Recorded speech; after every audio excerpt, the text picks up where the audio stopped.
Liberty. It's a word we all get, right? That desire to be free. It's just part of being human. But behind that simple, powerful idea, there's this huge, fascinating conflict that has literally shaped our world for centuries. So that brings us to the big question. What does it really mean to be free? I mean, it seems so straightforward, doesn't it? But once you start digging in, you realize that for centuries, philosophers, politicians, heck, even just regular people, they all have wildly different answers. And look, this isn't just some dusty old academic debate. This split, it's like the hidden engine driving some of our biggest, most heated political arguments right now. We're talking about a fundamental clash between two completely different ways of seeing freedom itself.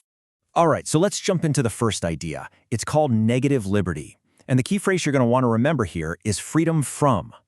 So what's that all about? Well, at its core, negative liberty is simply about being left alone. The idea is that you're free as long as nobody, not the government, not your neighbors, nobody, is getting in your way or stopping you from doing what you want.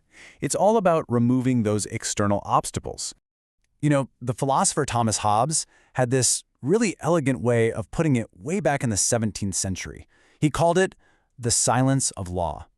What did he mean by that? Simple. Your freedom is everything the law doesn't talk about. It's the space where there are no rules telling you what you can or can't do. And from that one idea, a whole philosophy just blossoms out. People who champion negative liberty, they usually want a minimal state, a government that pretty much just stops people from hurting each other and then gets out of the way. They're big on free market, laissez-faire economics because they believe that, hey, you know what's best for you. So from this point of view, it's a pretty clear equation. More laws, less liberty. That's the bottom line. This really gets to the heart of it, doesn't it? The whole focus is on protecting the individual, protecting them from being pushed around, whether it's by a big, powerful government or just the crushing weight of what everyone else thinks, that tyranny of the majority. It's all about creating this personal bubble where you and only you are in charge. And the guy who really championed this was the philosopher John Stuart Mill. And his argument was, wow, it was powerful. He basically said that over your own mind and your own body, you are the absolute sovereign. You're the king or queen. The only time anyone has the right to step in is to stop you from hurting someone else. That's it. Your happiness, your choices, your life, that's your business. Okay, but that's only one side of the coin. Now we've got to flip it over. Let's look at the other side of this whole debate, which builds into a totally different vision of what it means to be free. This is positive liberty, or freedom too. So advocates for positive liberty would say, hey, being left alone is great, but it's not enough. I mean, think about it. What good is your freedom to become a doctor if you can't afford an education? Or the freedom to travel if you're too sick to leave your house? From this perspective, true freedom isn't just the absence of barriers. It's the presence of the power and resources you need to actually fulfill your potential. The political thinker Harold Lasky put it really well. He said liberty isn't just an absence of something bad, it's a positive power. It's having the real ability to use the tools society gives you to actually participate and get something out of it. It's something we build together. And this is where you see a huge flip from the other idea. For positive liberty, the state isn't the big bad wolf trying to take your freedom. No, it's actually the tool you use to become free. By providing things like schools, healthcare, a safety net, the state is creating the conditions where people can actually develop themselves. So here, you can't really separate liberty from ideas like equality and justice. They're all tangled up together. And this puzzle piece image is just perfect for this idea, isn't it? It shows that we're not just a bunch of isolated individuals. Our freedom is something that's built with the help of others in a social context. Society provides the essential building blocks, these puzzle pieces, that we need to actually create a full picture of who we can be. All right, let's just put them right next to each other to make it super clear. On one hand, you have negative liberty. That's freedom from interference, from roadblocks, especially from the government.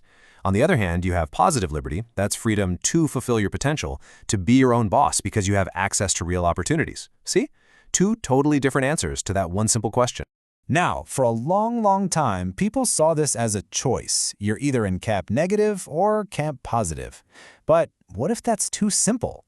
What if there's a third way to think about all this? I mean, does it really have to be an either-or thing? Is freedom really just this zero-sum game where if the state wins, you lose? Or could there be a way to bring these two ideas together? Well, back in the 60s, a philosopher named Gerald McCallum came along with this really cool idea. He said, everybody, hold on. We're arguing about two different types of freedom, but maybe that's the wrong way to look at it. He argued that there's only one concept of freedom, but every single time we talk about it, we're actually talking about three different parts. He called it a triadic relationship. Sounds complicated, but it's basically a simple formula for freedom. First, you have the agent, who is free. Then the constraint, what are they free from? And finally, the goal, what are they free to do? So McCollum's big insight was that the whole negative versus positive debate isn't about two different freedoms. It's just about which part of this three-part formula we decide to focus on. It completely reframes the whole conversation. Okay, I know what you might be thinking. This is all interesting philosophy, but what does it actually have to do with the real world? Well, the answer is pretty much everything. Because this stuff isn't just theory. Once you see it, you can't unsee it. This is the hidden logic, the secret blueprint behind our biggest and loudest political fights. Just think about a debate over taxes. When one side says taxes are a burden on our liberty, what are they really saying? That's negative liberty talking. Freedom from the interference of the state taking your money. But when the other side says taxes fund schools and roads that create opportunities for everyone, that's positive liberty, using a collective tool to give people the freedom to succeed. Same thing with healthcare or business regulations. Is it government overreach? Or is it a safety net that lets people be truly free from harm or sickness? It all comes down to which face of liberty you're focused on. And that brings us to the big takeaway here.